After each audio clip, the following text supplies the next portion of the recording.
Hi everyone, this is Tina from My Say So Quilting. I wanted to show you my newest gadget that I got from my sewing machine. I was fortunate enough last week to be able to go to the AQS quilting show in Paducah, Kentucky. It's the first time I've ever went, and I thoroughly enjoyed myself. But one of the favorite things that I got from there is this laser light from my sewing machine. Now, this one did not come with a laser light. Some of the newer machines, you can get that with it already in it. But one of the vendors was this company here. So hopefully you can see their phone number and address and their email address if you want to go to their website and order you one.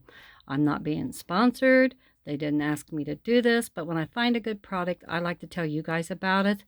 And maybe you'll find something that's useful for you and save money in the long run, so you don't end up buying things that you're not going to use or not sure how to use it. And anyway, I wanted to show you guys this.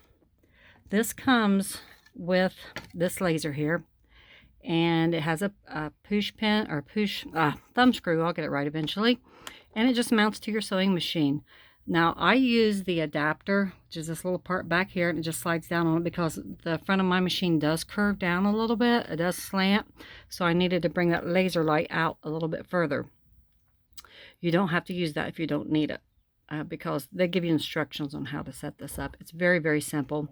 You put that in, you adjust it with this guide they have here. It's a plastic guide. And then they also give you clips to mount it around the side of your machine. They give you a plug so you can plug it into your household outlet. But you can also, if you have a USB nearby, like a power port, a power bank, or on your sewing machine, which I do, I just plug mine into the side of my sewing machine. And all you have to do is when I'm not going to reset all this, but if you lift your foot up and put that needle right there in the center line, that's your center position.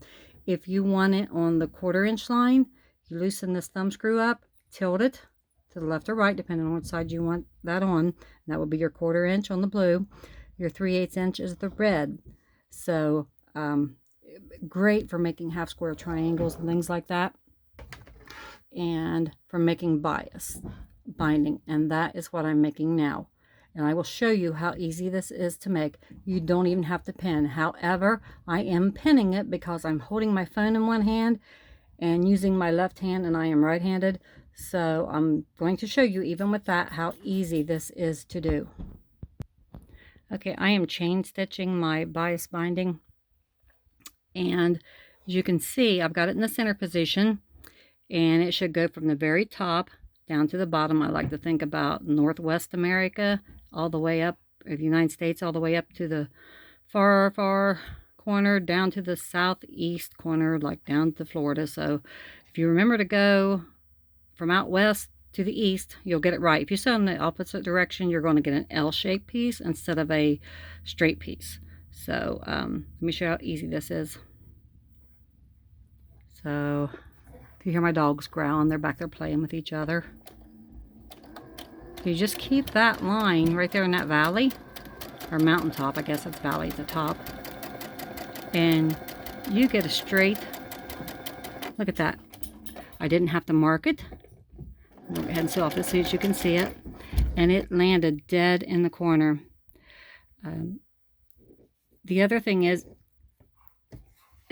I prefer to sew mine on the diagonal. You can do this straight across, but when you do, you get a lot more bulk. Even, this is going to be trimmed off. These backs will be. They will be trimmed off about a 1/4 inch away. And when you open it, you get this diagonal line. Sorry about all the fussing here. It's kind of hard to work with one hand. But you get this diagonal line. Your eye tends to naturally follow a straight line. So when you're sewing straight across and you put your binding on your quilt, it's going to be a little less or a little more noticeable on a straight line. A diagonal line will, your eye doesn't pick it up as easily. And the other thing is make sure your binding is on the bias. And if you sew it on the diagonal, this is 2 things that will really help you put that binding on straight without ending up with a bunch of puckers or waves and stuff in your binding. This really does help a lot. Anyway, I'm making this for my Dresden that I started.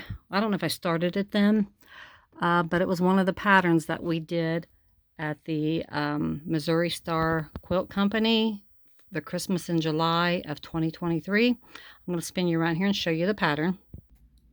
It's called the Dresden Bloom. I call it fractured Dresden because it just looks like a fractured Dresden to me. My brain could not handle that. I was having a meltdown. It was too chaotic for me. So to justify it, I did mine like a Christmas wreath in shades of green, and then my brain could handle it. Now, if you want this pattern, it is in this issue, Volume 7, Issue 4 of 2020. And get you out of the light here so you're not getting glare. And it's in that one if you're interested in that pattern. So I will take you out and show you the quilt. So here it is. This whole quilt was made on a treadle sewing machine. And the only part that wasn't was the actual quilting on top. And I used my regular sewing machine to do a stitch around the center thing. Everything else was done by a treadle machine. That was one of my bucket list things. I did the quilting with my long arm quilting machine. I did this free motion. This was ruler work that I did. Ruler work that I did to trace the blades and then outside of the blade of each one. And then I did this like, used a ruler to do this, kind of like this woven X or basket weave, whatever you want to call it. The only thing that I didn't use do freehand was this. This was my Pro Stitcher. That was my Pro Stitcher. This was freehand, as you can tell. It is not perfect. I overlap, have gaps and spots, but I do enjoy the creative part of doing free motion quilting. And but there it is. It's kind of hard to show it all. I think it's 101 by 102. I added some, as you can see, I added some sashing and borders to it to make it a little bit bigger because I have a king size bed. And I don't want it to lay just on top. I like mine to hang down over the sides. But that's what this binding is for that quilt out there. I thought it would be really pretty in this. I love dark red. I'm not a big fan of regular red, but I do love the dark reds. And like burgundies and things like that. In fact, my truck is burgundy. I don't know what it is. It's just a classic color to me that never goes out of style. Anyway, if you think you would like to have a laser on there, to me, I think it's going to be a time saver. I'm not going to have to mark everything. I can get a true 1/4 inch, and I did do a 1/4 inch on it the other day. I did some practice half square triangles, and they came out wonderful. I am really liking this, and if you're interested in getting one, just go online, and I'll see if I can find a link, and I will supply the link at the end of this video. Like I said, I'm not sponsored. This company doesn't even know that I'm doing this. I don't get anything for it. But if you want to know where to get one at, this is a place that you can get one at. So thanks for watching. Please hit the like and subscribe button down below. And y'all have a blessed day and happy sewing.